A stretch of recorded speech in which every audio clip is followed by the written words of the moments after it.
नमस्कार, मी धनंजय दीक्षित. जनवार्ता न्यूज मध्ये आपलं स्वागत. पाहुयात पुणे शहरातील काही विशेष घडामोडी.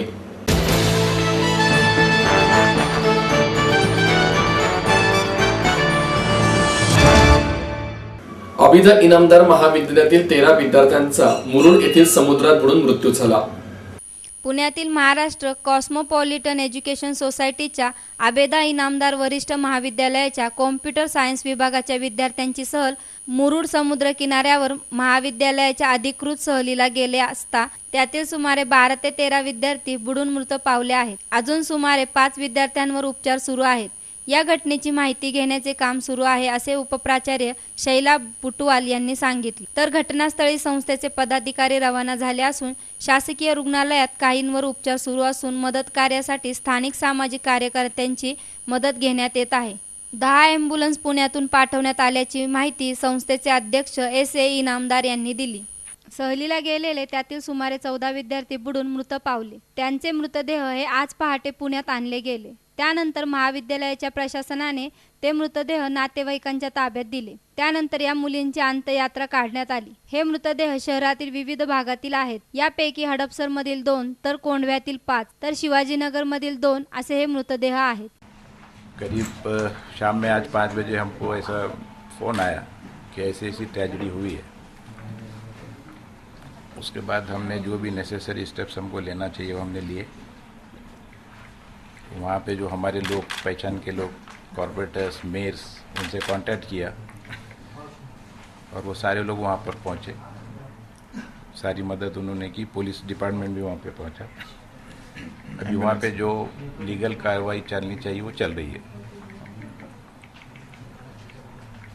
अभी तक जो न्यूज़ मिला है वो 10 स्टूडेंट्स की डेथ हुई है, जिनमें 7 लड़कियां हैं और 3 लड़के हैं और 6 स्टूडेंट एडमिट है हॉस्पिटल में.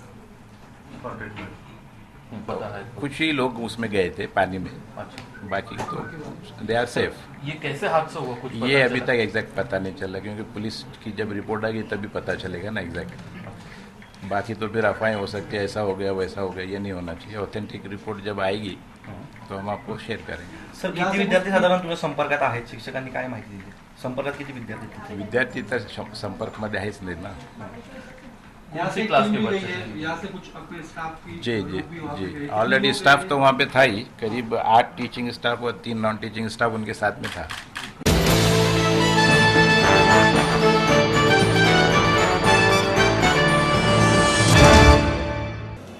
पक्षातील माझी अवस्था सन्मान आणि गळचेपी यांच्यातील दोलायमान असल्याची खंत भाजपाचे खासदार आणि अभिनेते शत्रुघ्न सिन्हा यांनी व्यक्त केली. भारतीय जनता पक्षाचे ज्येष्ठ नेते अटल बिहारी वाजपेयी, लालकृष्ण अडवाणी आणि मुरली मनोहर जोशी हे आमच्यासाठी काळ्या कुट्ट ढगांमध्ये चमकणारे आशेचे किरण आहेत. मात्र सध्या अडवाणी आणि जोशी यांच्यासह माझीही पक्षातील अवस्था गळचेपी आणि सन्मान यामध्ये दोलायमान असल्याची खंत खासदार शत्रुघ्न सिन्हा यांनी व्यक्त केली. Miles MIT school of government व भारतीय छात्र संसद फाउंडेशनच्या वतीने आयोजित 6व्या भारतीय छात्र संसदेमध्ये विद्यार्थ्यांनी प्रश्नोत्तरांच्या सत्रात सिन्हा यांना लालकृष्ण अडवाणी आणि मुरली मनोहर जोशी यांना सन्मानाची वागणूक मिळते का असा प्रश्न उपस्थित केला. तेव्हा या प्रश्नाचे उत्तर देताना सिन्हा म्हणाले,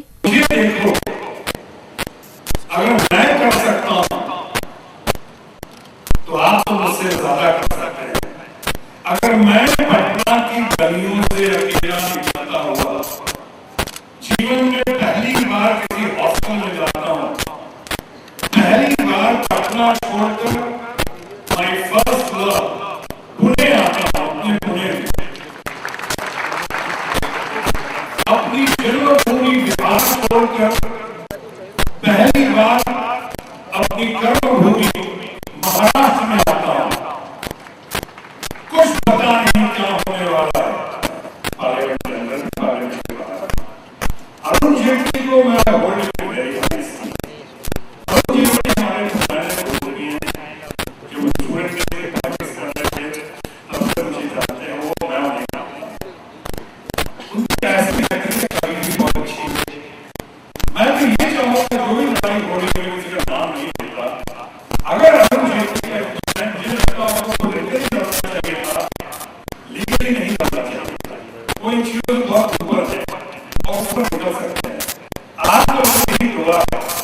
यही कोशिश है और यही प्रयास है। एक तरफ यूपी आजाद अपने अभियान में और वहीं दूसरी तरफ अब जिनकी छवि अच्छी है, इन सारी प्रक्रिया से और चुनाव होकर सामने आए, क्योंकि राजनीति का दरवाजा है honestly must go with transparency. ईमानदार होना और दोनों समान करते हैं। इससे मैं ही कामना करता हूँ कि अरुण जेटली इन सारी चीजों से उभर कर निकले और ये नाम को निकले, उनकी छवि और बढ़ा। Thank you.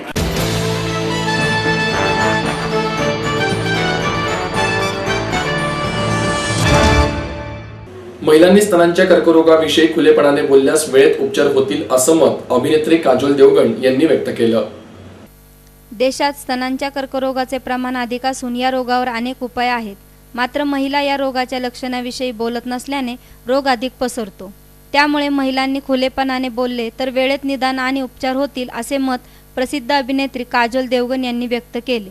Prashanti cancer care आयोजित फिनोलेक्स इंडस्ट्रीज आणि मुकुल माधव फाउंडेशन पुरस्कृत आवर मॅरेथॉनच्या पारितोषिक वितरण सोहळ्याप्रसंगी त्या बोलत होत्या. यावेळी पुण्याचे पालकमंत्री गिरीश बापट, प्रशांती कॅन्सर केअर मिशनच्या डॉक्टर कोपीकर, ज्येष्ठ शास्त्रज्ञ रघुनाथ माशेलकर, अभिनेत्री सई तामणकर, अभिनेत्री तनिषा मुखर्जी, फिनोलेक्स इंडस्ट्रीजचे व्यवस्थापकीय संचालक सौरभ धानोरकर, मुकुल माधव फाउंडेशनचे व्यवस्थापकीय विश्वस्त रितू छाबरिया, फिनोलेक्स पाईपचे कार्यकारी अध्यक्ष प्रकाश छाबरिया उपस्थित होते. भारतात स्तनांच्या कर्करोगाविषयी असलेले गैरसमज दूर करणे आणि कर्करोगग्रस्त स्तन काढून न टाकता रुग्णाचा जीव वाचविणे याविषयी जनजागृती करण्यासाठी या आवर मॅरेथॉनचे आयोजन शिवाजीनगर येथील पोलीस परेड ग्राउंडवर करण्यात आले होते. या प्रसंगी बोलताना रितू छाबरिया म्हणाल्या, जेवढ्या लवकर निदान होईल तेवढे त्याच्यावर यशस्वी उपचार होण्याच्या शक्यता वाढतात. मॅरेथॉनमध्ये सहभागी महिलांना मोफत मॅमोग्रॅमचे वाटप करण्यात आले. यावेळी ब्रेस्ट कॅन्सरने ग्रस्त असलेल्या रुग्णांना मॅरेथॉनमध्ये सहभागी झालेल्यांनी प्रेरणादायी संदेश दिले. यावेळी बोलताना अभिनेत्री काजोल म्हणाल्या, मैं मंदिरों के बारे में नहीं करूँगी, मंदिर तो बहुत दूर की बात है. मुझे लगता है कि जैसे मैं पहले भी कह रही थी, वुमेन्स एम्पावरमेंट जो होती है वो शुरुआत होगी औरतों से ही. औरत का एम्पावरमेंट कर सकती है और औरतें माएँ हैं, बहनें हैं, बेटियां हैं. तो मुझे लगता है जब सबसे ज़्यादा सीख जो होती है औरत ही देती है और औरत ही सबको सिखा सकती है, अपने बच्चों को सिखा सकती है, अपने पतियों को सिखा सकती है, अपने भाइयों को सिखा सकती है. आई थिंक दैट वो जो आत्मसम्मान की बात करते हैं हम, वो सम्मान तभी मिलेगा जब वो आत्मसम्मान उनमें आएगा और वो खुद से ही अंदर से शुरू होता है. तो मैं यही प्रार्थना करूंगी कि हर औरत में ये आए और औरतें जो हैं खुद की शक्ति जो है अपनाएं. पहले तो अपना ब्रेस्ट कैंसर का स्कैन कर लें, वो बहुत बहुत ज़रूरी है उनके लिए. और जो आत्मसम्मान की बात करते हैं वो जो है पहला पद होता है, पहला स्टेप होता है और वो लेना उनके लिए बहुत ज़रूरी है. Thank you.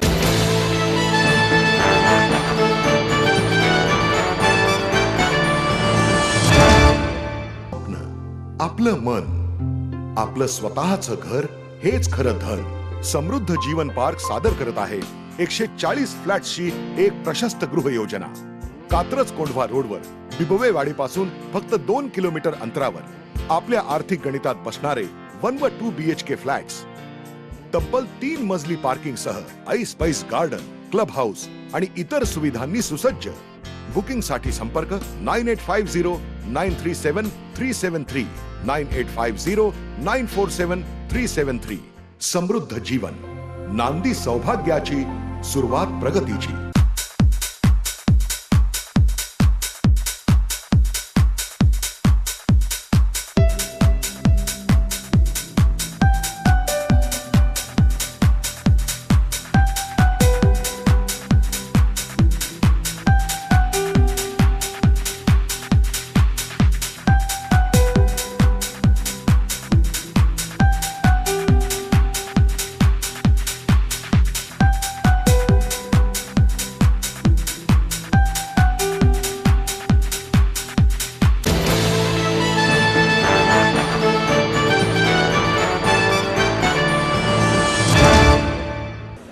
उद्योगांना आता प्रक्रिया केलेले पाणी देण्याची घोषणा मुख्यमंत्री देवेंद्र फडणवीस यांनी केली. कोणत्याही शहरात 40 ते 60% पाण्यावरच प्रक्रिया केली जाते व सांडपाणी नदीत सोडल्यामुळे जलप्रदूषणाची समस्या निर्माण झाली आहे. त्यामुळे यापुढे औद्योगिक क्षेत्र व नवीन उद्योगांना औद्योगिक वापरासाठी थेट धरणातून पाणी उचलण्यास परवानगी न देता प्रक्रिया केलेले सांडपाणी घेण्याची अट घालण्यात येईल, अशी घोषणा फडणवीस यांनी केली. काकासाहेब गाडगीळ यांच्या स्मृतिप्रित्यर्थ काकासाहेब गाडगीळ प्रतिष्ठानतर्फे आयोजित करण्यात आलेल्या व्याख्यानमालेत स्मार्ट सिटी या विषयावर ते बोलत होते. माजी केंद्रीय पर्यावरण मंत्री जयराम रमेश, पालकमंत्री गिरीश बापट, आमदार अनंत गाडगीळ यावेळी उपस्थित होते. मुख्यमंत्री म्हणाले, प्रक्रिया केलेले सांडपाणी उद्योगांना घेण्याची अट घातल्याने त्या सांडपाण्यासाठी महापालिकांना ग्राहक मिळून त्यांना उत्पन्न वाढीचा स्रोत तयार होऊ शकेल. पाणी विनामूल्य असल्याची मानसिकता आपण बदलायला हवी. सोलापूरमध्ये महापालिकेतर्फे NTPC प्रकल्पाला प्रक्रिया केलेले सांडपाणी पुरवले जाणार आहे. नागपूर महापालिकाही येत्या 1-2 वर्षात 100% सांडपाण्यावर शुद्धीकरण प्रक्रिया करणारी महापालिका ठरेल. जगाने ज्या चुका केल्या त्या टाळून पर्यावरणाशी स्पर्धा न करता पर्यावरणपूरक विकास करणे गरजेचे आहे, असेही मुख्यमंत्र्यांनी सांगितले. की स्मार्ट सिटीकडे पाहत असताना संकुचित नजरेने पाहून चालणार नाही, तर एक जी संपूर्ण आर्थिक इकोसिस्टीम आपण तयार करतोय, या इकोसिस्टीमचा एक भाग म्हणून सामान्य माणसाच्या जीवनामध्ये परिवर्तन यावं. हे केवळ एफ्लुएंट करता नाही आहे, हे सामान्य माणसाकरता आहे. त्याचं जीवनमान वाढलं पाहिजे, त्याच्यापर्यंत पर्यावरणपूरक विकास पोचला पाहिजे, त्याच्या जीवनामध्ये काहीतरी परिवर्तन आलं पाहिजे. याकरता आपल्याला स्मार्ट सिटीज तयार करायच्या आहेत. आणि हे करत असताना हा काही 1 इयर एक्सरसाइज नाही आहे. पुण्यासारख्या शहराला ज्यावेळेस आपल्याला एका सस्टेनेबल सिटीमध्ये ट्रान्सफर करायचं असेल, सातत्याने 10 वर्ष आपल्याला काम करावं लागेल. तेव्हा आपल्या तुमच्या माझ्या स्वप्नातलं पुढं आपण पूर्ण करू शकू. आणि यातलं शेवटचं सांगतो, सगळ्यात महत्त्वाचं काय आहे, कुठलीही स्मार्ट सिटी ही लोकसहभागाशिवाय तयार होऊ शकत नाही. लोकसहभाग हा यातला महत्त्वाचा आहे. जोपर्यंत जनतेला आपण याच्यामध्ये सम्मिलित करून घेणार नाही, तोपर्यंत स्मार्ट सिटी तयार होऊ शकत नाही.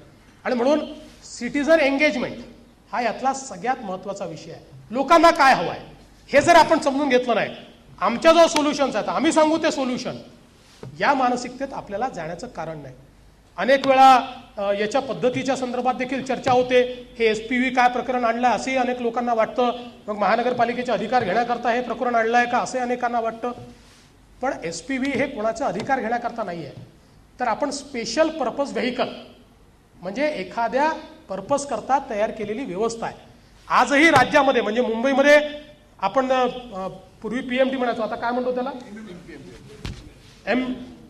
PMPL ही व्यवस्था आपण उभी केली आहे. ही PMPL व्यवस्था उभी केल्यामुळे किंवा नागपूरमध्ये आपण ट्रान्सपोर्टची अशी व्यवस्था उभी केली आहे किंवा पाण्याकरता व्यवस्था उभी केली आहे. मुळामध्ये SPVचं म्हणजे ज्यावेळेस आपलं JNNRUM होतं त्याही काळामध्ये SPV हाच रूट आपण घेतला होता. आजही SPV हाच रूट आपण घेतला. याचं कारण असं आहे की जेव्हा एक SPV तयार करतो ती एका पर्टिक्युलर कामाकरता असते. त्याच्यामध्ये ज्यावेळेस तुम्ही ॲसेट्स टाकता, ते ॲसेट टाकल्यामुळे आणि तुमची इक्विटी टाकल्यामुळे ती बँकेबल होते आणि त्यामुळे त्याला लो कॉस्ट बोरोईंग करता येतं. आणि त्याचं एक बँकेबल प्रपोजल झालं तर कुठलाही इन्व्हेस्टर त्याच्यामध्ये इन्व्हेस्टमेंट करतो. आम्ही जर असं म्हटलं की 50,000 कोटी खर्च करायचे आहे ना, पुण्याला 20,000 कोटी पाहिजे आहेत, द्या ना सरकारने 20,000 कोटी. आपण किती उपहासाने म्हटलं तरी कुठलेही सरकार हे 20,000 कोटी काही वर्षात देऊ शकत नाही. मग त्याचा उपाय काय? आणि जगात असं कुठेच होत नाही.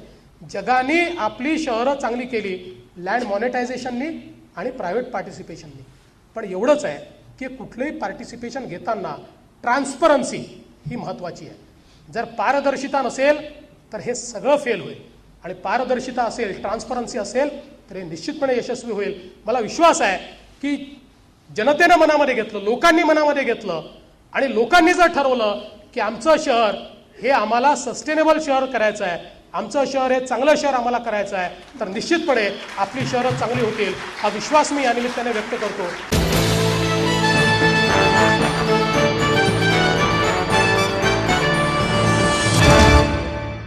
टोल माफीच्या मुद्द्यावर सरकार दुर्लक्ष करीत असल्याचा आरोप सजग नागरिक संघाचे अध्यक्ष विवेक वेलणकर यांनी केला आहे.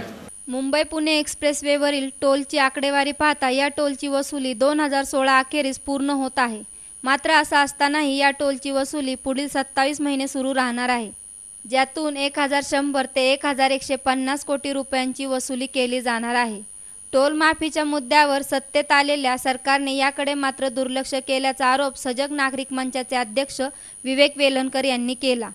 MSRDCच्या वेबसाईटवरील आकडेवारीनुसार या टोलवर 2015 या एका वर्षात 433 कोटी रुपयांची वसुली करण्यात आली आहे, तर 2005 पासून ते आतापर्यंत 2459 कोटी रुपयांची वसुली करण्यात झाली आहे. राहिलेली 420 कोटी रुपयांची वसुली ही 2016 अखेरपर्यंत पूर्ण होणार.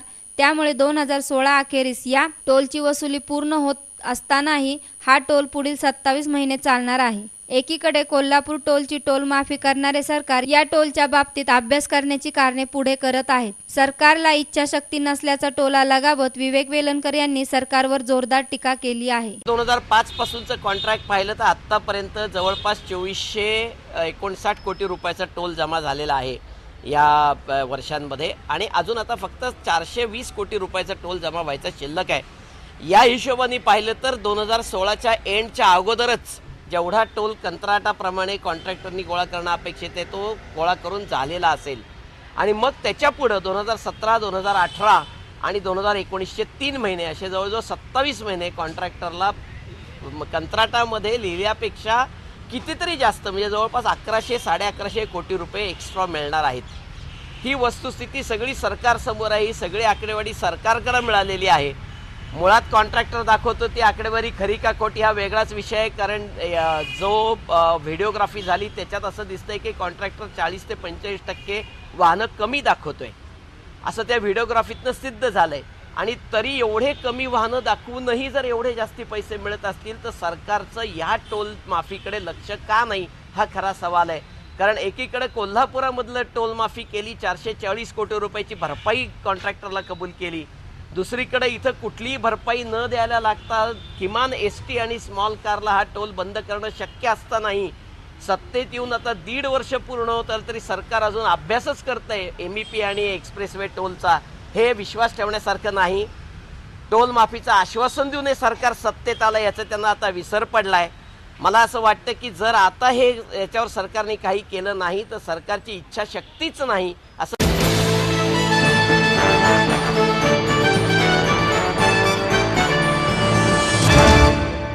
आई वडिलांनी पै जमवून मला शिकवण्याचा निर्णय घेतलेला कळत होता. माझ्या उच्च शिक्षणासाठी त्यांनी मला कायमचा आधार मिळवून दिला होता. त्यांनी स्वतःसाठी कधीच काही केलं नाही, पण माझ्यासाठी Samruddha Jeevan multistate multipurpose cooperative society limited. गुंतवणूक भावनांची, आनंद लक्षावधीचा. Samruddha Jeevan multistate multipurpose cooperative society limited.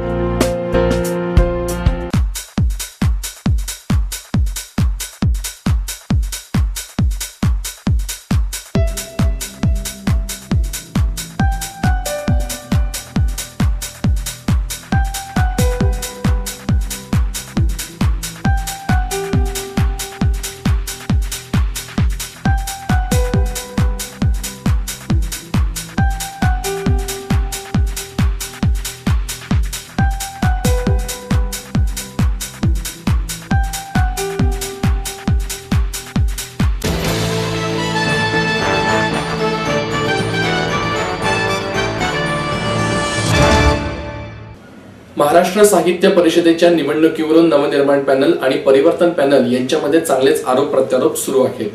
Maharashtra साहित्य परिषदेची पंचवार्षिक निवडणूक सध्या सुरू असून या निवडणुकीत आता मतदार यादीवरून नवनिर्माण पॅनेल आणि परिवर्तन पॅनेलमध्ये चांगलेच एकमेकांवर आरोप प्रत्यारोप सुरू आहेत. नवनिर्माण पॅनेलचे सुनील महाजन यांनी पदाधिकारी असताना मतदार यादीमध्ये मृत व्यक्ती तसेच दुबार नावे असल्याचे समोर आणले होते, पण तत्कालीन कार्यवाहक प्रकाश पायगुडे यांनी याकडे दुर्लक्ष केले असा आरोप सुनील महाजन यांनी केला.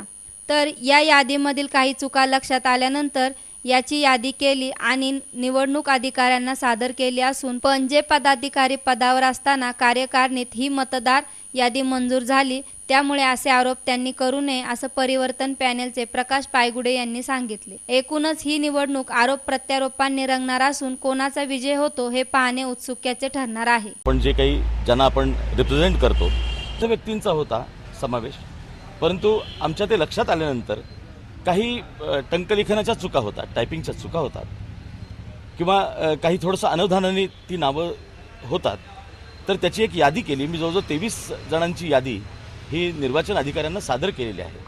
त्यामुळे असं काही मुद्दाम करतोय किंवा यादीमध्ये काहीतरी घोळ घातला पाहिजे असं काही म्हणता येणार नाही. मुळात मतदार यादीमध्ये जर थोडाफार काही घोळ असेल असं जर कोणाचं म्हणणं असेल तर याला मी एकटा जबाबदार नाही आहे म्हणता येणार. मी जबाबदारी टाळतोय असं नका समजू. ही यादी कार्यकारिणीमध्ये मंजूर झालेली आहे. कार्यकारिणीमध्ये त्याला कोणी विरोध केला नाही आणि कार्यकारिणीमध्ये आमचे सर्व पदाधिकारी पण असतात. त्यामुळे असं या वर्षी मी प्रमुख कार्य म्हणून आणि बर्वे आणि योगेश सोबन यांना घेऊन नवनिर्मिती आमचं जो पॅनल आहे ते केलेलं आहे आणि आम्हाला चांगलं काम करायचं आहे. पण तुम्ही उपोषण जे केलं तुमचे मुद्दे काय होते? मुद्दे असे होते, होते मुळामध्ये मतदार यादीमध्ये अनेक डुप्लिकेट नाव होती. त्याचबरोबर त्याच्यामध्ये काही जी मृत झालेली व्यक्ती होती त्यांची नाव होती.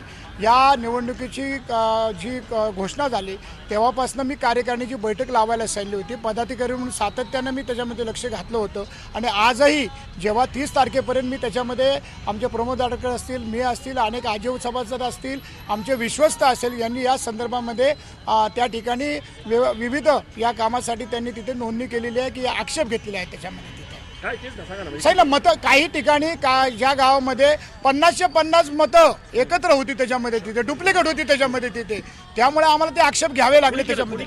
नाही आता ते प्रशासनातलं तिथे बघावं लागते. मी त्या संदर्भामधली नोंद करायला सांगितलेली आहे निवडणूक अधिकाऱ्यांकडे. कार्यवाहांना सुद्धा या संदर्भामध्ये 1.5 महिन्यापूर्वी पत्र दिलं होतं. कार्यवाहांनी त्याच्यात लक्ष घातलेलं नाही त्याच्यामध्ये.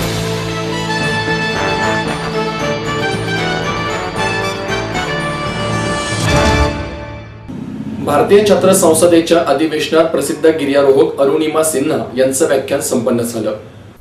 आजचा युवक काहीसा भरकटला असून आपले ध्येय निश्चित करण्यात अपयशी ठरतो आहे. केवळ ध्येय निश्चित केले आणि प्रयत्न करत राहिल्यास यश मिळतेच असे नाही, त्यामुळे त्याला जिद्दीची जोड द्यावी लागते, असे प्रतिपादन प्रसिद्ध गिर्यारोहक आणि माउंट एव्हरेस्टवीर अरुणिमा सिन्हा यांनी केले.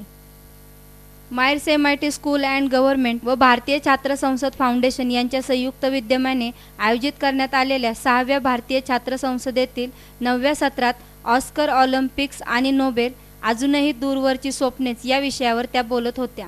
यावेळी सिक्कीमचे आमदार मेचुंग भुतिया यांना आदर्श युवा विधायक पुरस्कार देऊन सन्मानित करण्यात आले. या प्रसंगी व्यासपीठावर मायर्स MITचे संस्थापक अध्यक्ष प्राध्यापक डॉक्टर विश्वनाथ कराड, भारतीय छात्र संसद फाउंडेशनचे संस्थापक आणि संसदेचे संकल्पक व समन्वयक प्राध्यापक राहुल विश्वनाथ कराड, मायर्स MITचे कार्यकारी संचालक प्राध्यापक doctor Mangesh Karad, MIT school and बिझनेसचे प्राध्यापक DP आपटे आदी मान्यवर उपस्थित होते. यावेळी अरुणिमा सिन्हा यांना हिरोज अँड इंडिया हा पुरस्कार देऊन सन्मानित करण्यात आले. ₹1 लाख आणि स्मृतिचिन्ह असे या पुरस्काराचे स्वरूप होते.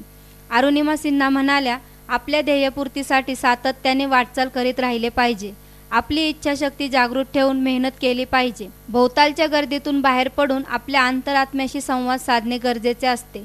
मी अपंग असल्यामुळे लोकांची सहानुभूती आणि त्यांचे नकारात्मक विचार सुरुवातीला माझ्या भोवती होते. मात्र माझ्या अपंगत्वावर मात करून मी ही कामगिरी करू शकले, कारण माझ्या ध्येयाला मी जिद्दीची जोड दिली. भारतातील युवकांमध्ये उत्तम बुद्धिमत्ता असून त्यांना योग्य व्यासपीठ मिळाले पाहिजे. सगळ्यांना बरोबर घेऊन प्रामाणिकपणे काम केल्यास विविध क्षेत्रात आपण यशाचे झेंडे गडवू शकतो. दिनेश ओराओन म्हणाले, कोणत्याही क्षेत्रातील शिक्षण हा आपल्या जगण्याचा पाया असून शिकण्याची प्रक्रिया कायम चालू राहिली पाहिजे. वाढत्या बाजारीकरणामुळे नैतिक मूल्य हरवत चालली असून त्याचा परिणाम आपल्या यशावर होताना दिसतो आहे. ऑलिम्पिक, नोबेल किंवा ऑस्करमध्ये आपण बाजी मारू शकत नाही हा केवळ चिंतेचा नाही तर संशोधनाचा विषय आहे. पालकांनी देखील याबाबत जागरूक राहून शिक्षणाबरोबरच कला, क्रीडा, साहित्य अशा विविध क्षेत्रांना महत्त्व दिले पाहिजे. व्हिडिओ गेमसारख्या गोष्टींच्या आहारी जाणाऱ्या नवीन पिढीला अभिजात आणि अभिव्यक्त होणाऱ्या क्षेत्रांमध्ये आणण्यासाठी पुढाकार घेण्याची गरज आहे. भारतात चांगली बुद्धिमत्ता असूनही कला, क्रीडा, साहित्य अशा अन्य क्षेत्रांना दुय्यम स्थान न देता त्याकडे बघण्याचा आपला दृष्टिकोन बदलला पाहिजे. VM मुथुकुमार म्हणाले, भारताला परंपरा आणि संस्कृतीचा समृद्ध वारसा लाभला आहे, पण आपल्याला अजूनही प्रगतीचा मोठा पल्ला गाठायचा आहे. भारतात बुद्धिमत्तेची वानवा नसून त्याला योग्य प्रशिक्षणाची जोड देण्याची गरज आहे. आपल्या देशात संगीत, कला, साहित्य, क्रीडा, चित्रपट, नाटक अशा सगळ्या क्षेत्रातील दिग्गजांची खाण आहे. मात्र त्या क्षेत्रातील सर्वोच्च स्थानांपर्यंत किंवा पुरस्कारांपर्यंत पोहोचण्यासाठीच्या प्रक्रियेत बरेच अडथळे असल्याचे दिसून येते. पुरस्कारांची निवड करताना ती निपक्षपातीपणाने झाली पाहिजे. या सगळ्यात क्षेत्रातील राजकीय हस्तक्षेप वेळीच थांबून खऱ्या मेहनती आणि जिद्दी लोकांना उत्तम व्यासपीठ मिळवून देण्याची गरज आहे.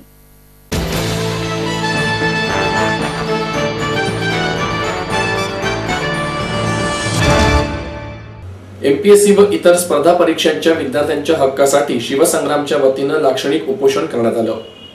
शिवसंग्राम संघटनेचे राष्ट्रीय अध्यक्ष विनायकराव मेटे यांच्या नेतृत्वाखाली या लाक्षणिक उपोषणाचे आयोजन करण्यात आले. यावेळी विद्यार्थी आघाडी महाराष्ट्र प्रदेशचे अध्यक्ष शैलेश सरकटे, युवक आघाडी पुणे शहराचे अध्यक्ष नितीन ननावरे, अमित शिंदे, सुजित ठाकूर, आमिर शेख, नितीन मेटे, दीपक भोसले, प्रवीण रनावरे, सुनील गायकवाड, अरुण पाटील, सिद्धार्थ म्हस्के, ऋषिकेश पाटील, ॲडव्होकेट हनुमंतराव कुरकुंडे, सचिन इंगळे, माऊली कराळे आदी या उपोषणात सहभागी झाले होते. जिल्हाधिकारी कार्यालय बंड गार्डन येथे हे उपोषण करण्यात आले. यावेळी PSIची वयोमर्यादा 28 वरून 33 वर्षे करावी, MPSCची वयोमर्यादा 33 वरून 40 वर्षे करावी, राज्यसेवा आणि STIच्या जाहिरातीमधील पदसंख्या वाढवण्यात यावी, MPSC मार्फत घेण्यात येणाऱ्या सर्व परीक्षांची फी कमी करावी व मुलींची फी UPSCच्या धर्तीवर माफ करावी. तसेच स्पर्धा परीक्षांची तयारी करणाऱ्या विद्यार्थ्यांसाठी पुणे, नागपूर, मुंबई, औरंगाबाद, अमरावती, नाशिक इत्यादी ठिकाणी वसतिगृह व ग्रंथालय उभारावीत आणि MPSC राज्यसेवा परीक्षेमध्ये मुलाखतीत यशस्वी न होणाऱ्या विद्यार्थ्यांना पुढील 1 वर्षासाठी मासिक 5,000 रुपये विद्यावेतन देण्यात यावे अशा अनेक मागण्या यावेळी करण्यात आल्या. यावेळी विद्यार्थ्यांनी शासनाच्या विरोधातील रोष व्यक्त केला. मी MPSCच्या विद्यार्थ्यांच्या ज्या काही मागण्या आहेत त्याविषयी आंदोलन मोर्चे वगैरे CMची भेट घेतली, शिवसंग्राम झालं, शेतकरी संघटना MPSCची भेट घेतली. त्याच्या आधी आपण एक विद्यार्थी हक्क परिषद भरवली होती. त्याच्यामध्ये बरेच सगळेच घटक पक्ष होते. शिवसंग्राम होते, शेतकरी संघटना, RPI सगळेच होते. तेव्हापासून आपण मागण्या करतो, पण आजपर्यंत काही या कुठल्याच मागण्यांचा अजून विचार झालेला नाही. त्यामुळे आज शिवसंग्रामच्या वतीने मेटे साहेबांनी एक लाक्षणिक उपोषण, 1 दिवसाचं लाक्षणिक उपोषण ठेवलेलं आहे. आता त्यामध्ये आमच्या प्रमुख मागण्या असे की PSIचं एज लिमिट 28 वरून 31 किंवा 33 करणे. आता ही मागणी का होत आहे तर गेले जवळजवळ म्हणजे 26 जुलैला एक एक्झाम होणार होती PSIची, ती अजूनपर्यंत झालेली नाही आणि कुठलीच प्रोसेस किंवा हे काहीच झालेलं नाही. आणि त्याच्या आधी जी काही 2013ची परीक्षा झाली होती त्या 13च्या परीक्षेला जवळजवळ फिजिकलला 1 वर्ष गेलं, रिझल्ट लागला नाही, त्याच्यामध्ये 1 वर्ष गेलं मुलांचं. आता 26 जुलैपासून 1 वर्ष अजूनही कुठली ॲड आलेली नाही आणि टेंटेटिव्ह जे शेड्यूल आलं आहे त्याच्यामध्ये ऑगस्टमध्ये एक्झाम. म्हणजे आता मुलांचं याच्यामध्ये किती नुकसान होतं, याच्यामध्ये जवळजवळ 2 वर्ष जात आहेत आणि 2 वर्षामध्ये ज्यांनी कुणी 13ची फिजिकल दिलेलं आहे ते 13च्या फिजिकलमध्ये जी मुलं बाद झाले ते आता ऑब्व्हियसली एज बार झाले, तर त्या मुलांनी काय करायचं. यासाठी आमची पहिली प्रमुख मागणी काय आहे व PSIचं एज तुम्ही 28 वरून कमीत कमी 31 करा. आम्ही आता 33ची मागणी करतो, कमीत कमी 31 करा. तर राज्यसेवाच्या पण ॲड रेग्युलर येत नाहीत, राज्यसेवेची पण वय वाढून मागण्याची आमची विनंती आहे. आणि दुसरी गोष्ट, आता STIची ॲड जवळजवळ 28 महिने STIची ॲड आली नव्हती. STIची ॲड आली तर ती किती जागेची आली, 62 जागेची. त्याच्या आधीची जी STIची आहे ती मराठा आरक्षणामुळे ESBCमुळे काही त्यांनी तांत्रिक कारणं सांगितली आणि त्याचा रिझल्ट थांबवलेला आहे. जवळजवळ त्या ॲडला पण 28 महिने झाले. आता पुढची ॲड 62 जागेची आलेली आहे. जर 2-3 लाख मुलं जर परीक्षा देत असतील या 62 जागेमध्ये कुणाला किती जागा भेटतील, त्याच्यात पण मुलं एजबार होत आहेत. आता पुढचा प्रश्न, पुढची आमची प्रमुख मागणी ही की बाबा CSAT क्वालिफाय, CSAT जसं UPSCने CSAT क्वालिफाय केलं आहे त्याच धर्तीवरती आम्ही म्हणतो की तुम्ही राज्यसेवेचं पण CSAT क्वालिफाय करा. या 3 आमच्या प्रमुख मागण्या झाल्या. त्यानंतर आता जरी समजा या मागण्या मान्य केल्या, परीक्षाच जर वेळेवर होत नसेल, जर पहिल्यासारखं जर शेड्यूल येत नसेल, परीक्षा जागेवर होत नसतील आणि जरी शेड्यूल टाकलं तरी ते पोस्टपोन होतं आहे, पुढं परीक्षा जातात. मग ग्रामीण भागातून आलेल्या विद्यार्थ्यांनी काय करायचं. कारण जो विद्यार्थी 1-2 वर्षाची मुदत मागून घरून येतो त्या विद्यार्थ्याला जर 2 वर्ष परीक्षाच येत नसतील आणि घरून जर प्रश्न विचारले जात असतील काय करतोय, कुठपर्यंत आले, कसं झालं, त्या विद्यार्थ्यांनी करायचं का? जो मुलगा सुरुवातीला येतो त्यावेळेस घरच्यांकडून पैशाचा सोर्स भरपूर असतो का तर मुलगा काहीतरी अधिकारी होणार आहे. भूमिका म्हणजे आम्ही गेली 5 ते 7 महिने झाले आम्ही त्यांना वारंवार विनंत्या करत आहे. आम्ही CMची मीटिंगसुद्धा घेतली, त्यांनी पॉझिटिव्ह रिस्पॉन्स पण दिला, पण अजून जे आम्हाला GR किंवा त्यांचं लेखी हमी मिळाली नाही. त्यामुळे आम्हाला तसं पाहिलं तर विद्यार्थ्यांचं काम आहे किंवा दिवसभर आम्ही अभ्यास करतो दिवसरात्र, पण नाईलाज असतो आम्हाला आता रस्त्यावर येण्याची पाळी येत आहे. त्यामुळे इथून पुढं CMनी आणि आयोगाने सुद्धा विद्यार्थ्यांची दखल घेईल असे आम्हाला वाटते. नाहीतर पुढचं आमचे जे विनायक मेटे साहेब सांगतील आणि जे प्रदेशाध्यक्ष आहेत जे विद्यार्थ्यांच्या हक्कासाठी लढत आहेत शैलेश सरकडे, त्यांच्या मार्गदर्शनानुसार आम्ही पुढील कार्यवाही करण्यासाठी पेंडिंग आहे. तरी MPSCचे रिझल्ट मराठा आरक्षणामुळे सध्या रखडलेले आहेत. तरी शासनाला विनंती आहे त्याच्यावर काहीतरी मार्ग काढून ते लवकरात लवकर रिझल्ट लावे अशी आमची अपेक्षा आहे आणि जाहिरात लवकरात लवकर काढा. सध्या असिस्टंटचा आता रिझल्ट लागलेला आहे, त्याच्याविषयी एक मागणी आहे की वेटिंग लिस्ट तुम्ही जाहीर करा, कारण सध्या एकतर वयाचा क्रायटेरिया खूप कमी आहे आणि जे 1-2 मार्काने रिझल्ट जातात ज्या विद्यार्थ्यांचे वेटिंग लिस्ट त्यांची जाहीर करून त्यांना संधी मिळेल असं अपेक्षित आहे आम्हाला. कारण जे विद्यार्थी पोस्ट होल्डर आहेत त्यांनाच नंतर पोस्ट मिळेल, अभ्यास करून तेच विद्यार्थी नंतर आणखीन पोस्ट घेतात. त्याच्यामुळे एकच व्यक्ती 2-2 पोस्ट घेतात, त्याच्यामुळे जॉईनिंग करताना तो एकाच ठिकाणी जाणार, दुसरी रिक्त जागा तशीच राहिली जाते. त्याच्यामुळे वेटिंग लिस्ट जाहीर करणे खूप महत्त्वाचे आहे.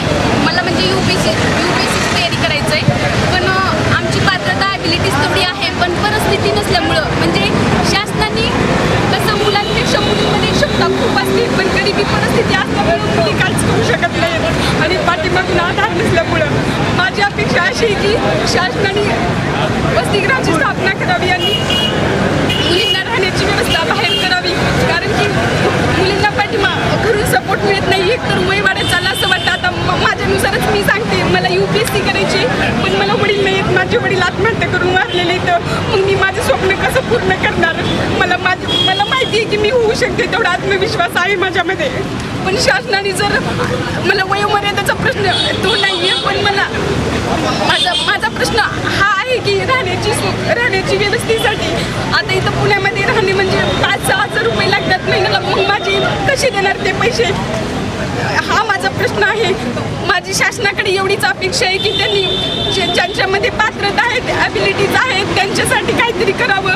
परिस्थिती नाही आहे म्हणून आम्ही घरी बसावं का असं मला वाटतंय.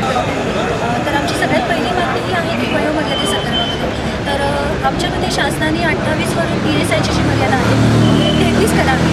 त्याचबरोबर राज्यसेवेची जी परीक्षा आहे तर त्याची 33 वरून 40 करण्यात यावी. आणि आणखी दुसरी महत्त्वाची मागणी अशी आहे की फी संदर्भातला मुद्दा आहे की UPSCला फी ही महिलांसाठी माफ आहे, तर MPSCला पण ती माफ का करू नये? जर समजा तलाठीला समजा 500-600 रुपये जर समजा फी असेल तर मग ग्रामीण भागातल्या मुलांनी कसं काही परीक्षा द्यायची? मग त्याच्यामध्ये मुली असतील किंवा मुलं असतील आणि मुलांची सुद्धा फी मर्यादा जी आहे ती कमी करण्यात यावी, कारण अवास्तव फी आपण शासन या पैशाचं काय करत आहे. दुसरी सगळ्यात महत्त्वाची गोष्ट म्हणजे वयोमर्यादेचा मुद्दा तो शासनाने त्याच्यावर लवकरात लवकर निर्णय घ्यावा. आणि जर समजा आणि आत्ताच माझ्या काही मैत्रिणींनी सांगितलं की त्यांच्या वसतिगृहाचा जो समस्या आहे तर तीही खूप जटिल समस्या आहे जी पुणे भागामध्ये प्रकर्षाने जाणवते. आणि हा विचार करत असताना जर समजा आत्ताचा शासनाने याचा विचार नाही केला तर आम्हाला यावर विचार करून 15 दिवसामध्ये पुन्हा आंदोलन तीव्र करावं. MPSCसाठी पुण्यात प्रॉपर अभ्यासासाठी चालवली आहे, पण ह्या परीक्षा ज्या आहेत आयोगाच्या त्या वेळेवर होत नाही आहेत. म्हणजे मला शासनाला असं म्हणायचं आहे की तुम्ही वेळेवर एक्झाम घ्या. विद्यार्थ्यांचे जे वय वाढत आहेत ते 1-1 वर्ष एक्झाम जर पुढे ढकलल्या तर मुलांचा प्रॉब्लेम होऊ शकतो वयोमर्यादेमध्ये. आणि ज्या जागा आहेत त्या पण म्हणजे ज्या 62 जागा आहेत STIसाठी आणि राज्यसेवेसाठी 109 जागा तर त्या खूप कमी आहेत, कारण लाखो मुलं 4-5 लाख मुलं परीक्षेला बसतात. त्याच्यामधून किती मुलांनी परीक्षा द्यायची, कितीने पास व्हायचं हा एक मुद्दा आहे महत्त्वाचे. आणि सगळ्यात महत्त्वाची म्हणजे गोष्ट आहे की गव्हर्नमेंटनी सगळ्या शासकीय विभागामध्ये जे ग्रामीण भागातून माझ्यासारखे आलेले, कारण मी शेतकऱ्यांची मुलगी आहे, मी क्लास लावलेली आहे, मी स्वतः अभ्यास करते, तर अशा मुलांसाठी प्रत्येक ठिकाणी म्हणजे ई पोर्टल सुरू करावं अभ्यासासाठी गव्हर्नमेंटने. म्हणजे मुलं ग्रामीण भागातले ते बघून अभ्यास करतील आणि पास होतील. म्हणजे क्लासेसमध्ये फी भरण्याची गरज पडणार नाही प्रत्येकाला. आणि बस एवढंच माझं म्हणणं आहे.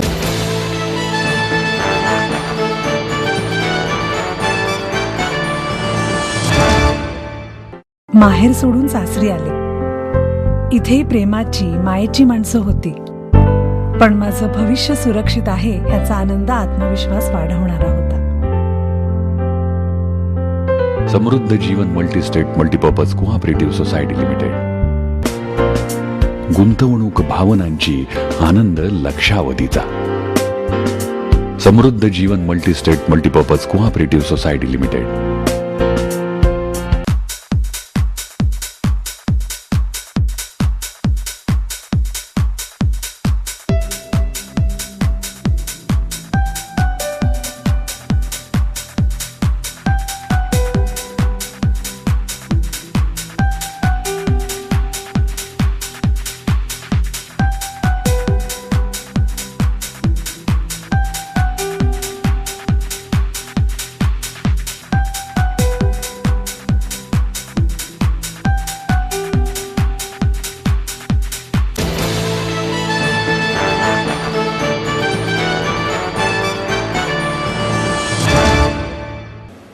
आणि याबरोबरच हे बातमीपत्र संपलं. पुन्हा भेटूया उद्या याच वेळी. नमस्कार.